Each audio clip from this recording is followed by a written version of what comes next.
Atong sayro ng dugang pang mga balita sa Mindanao, makabanato si Efren Mamak live sa General Santos City. Efren. Salamat, Sara.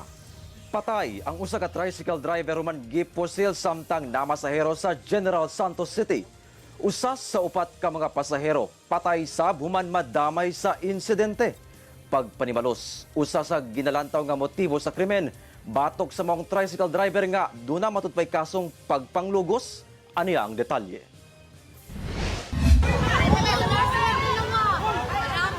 Lalayi.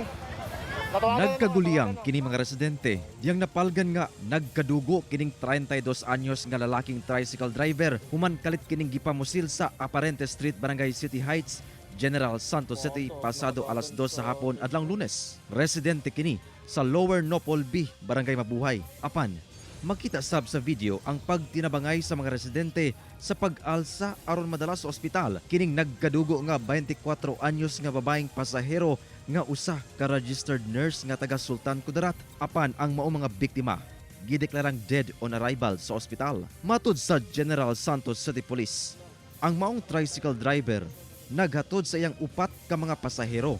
Apan pag-abot sa maong lugar, kalit kining gipusil sa riding in tandem suspects ug nadamay ang babaeng pasahero sa tapad niini. Kamatay traffic light ya sir no. Dito na pag-stop nila, dito lang right opportunity. Nag-swerve sila sa left, tapos gidikita nila ang tricycle, tapos nakabuto na kaduha. Ang unang naigo is katong driver, and pagkaduha nga buto, naigo po tong passenger. Ang maong pagpamusil dili madawat sa kabanay sa tricycle driver, ilabi na sa iyang asawa nga usa ka maestra kung asa duna kini duha ka nahibiling mga anak matud sa asawa.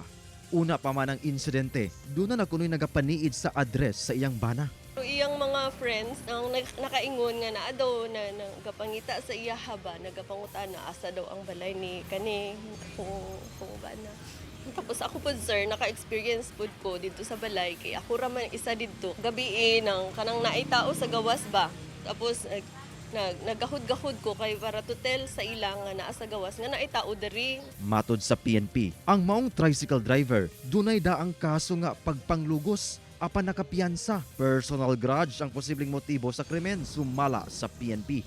We found out na ang kaning driver is na-serve na siya ang warrant of arrest na rape dito sa Sultan Kudarat sa Libak. Moto sir, nami possible na motive na basig personal grudge. And checking also sa iyahang sa community, dira lang sa mabuhay, na may mga nakaingon dito na wala po niya kaaway. Hinuon doon na persons of interest ang PNP. Padayon sab kini sa pagpanguha og CCTV footages, ilabi na sa riding in tandem suspect nga nakuhaan og hulagway sa CCTV. Hustisya ang panawagan sa asawa sa mga tricycle driver. Ginakuhaan pa og pahayag ang kabanay sa pasahero nga nurse nga nadamay. Kauban si Gary Balantayog, Bong Vicencio, Efren Mamak, 1 Mindanao.